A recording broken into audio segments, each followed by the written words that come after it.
Anyway, sir, kahapon ho, nag-attend kayo dun sa consultative meeting regarding the right-sizing bill.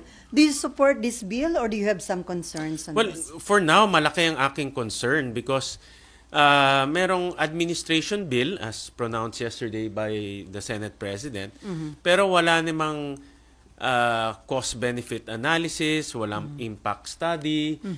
Yesterday, sinabi rin ng representative ng DBM na ongoing pa yung kanilang cost-benefit analysis at impact study.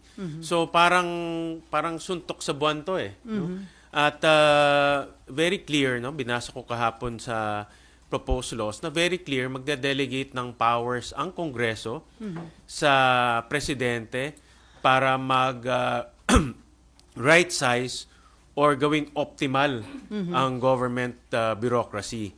So, ibig sabihin, bibigyan siya ng kapangyarihan magtanggal, mag-abolish ng mga offices, mag-merge ng mga offices, mag-downsize or right-size ng mga offices, or mag-increase rin ng mga offices ng tao sa iba't ibang offices.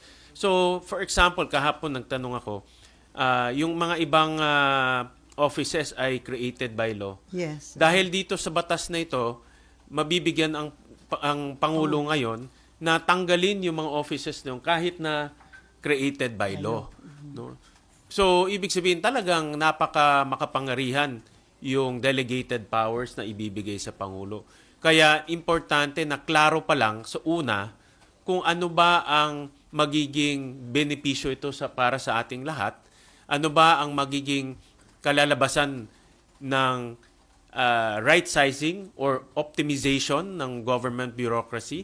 At klaro rin sa atin kung may savings man, magkano yung savings na i-generate nitong batas na ito. Dahil nga, napakalawak ng kapangyarihan na ide-delegate sa ating Pangulo. So sir, kung ganun yung nakapaloob doon sa right-sizing bill, yung ide-delegate yung power sa Presidente para mag-abolish, magtanggal ng empleyado, do you think susuportahan ito ng mga lawmakers? Kasi like Senator Coco Pimentel, isa yung sa concern niya dahil kung kinirate daw yung isang tanggapan through legislation, dapat through legislation din daw yung pag-abolish. No? Correct. Yun nga yung tanong natin kahapon. No? Dahil nga tinitignan ko yung iba't ibang ahensya o offices at meron sila kanilang mga batas.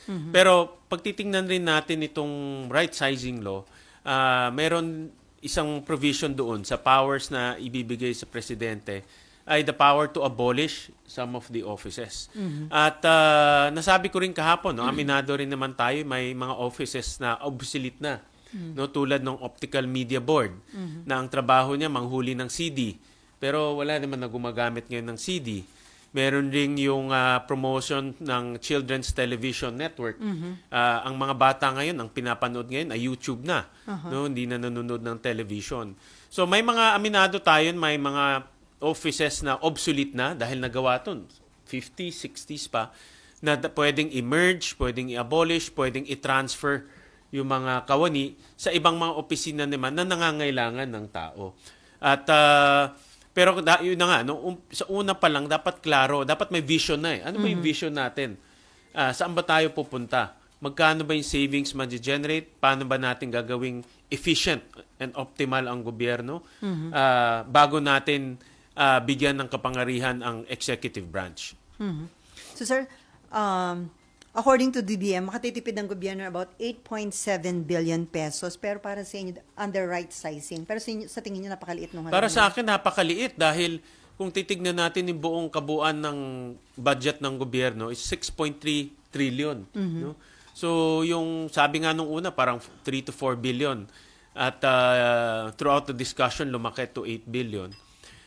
So hindi para sa akin hindi ganong ka-substantial no yung savings na ma-generate natin dito sa batas na ito.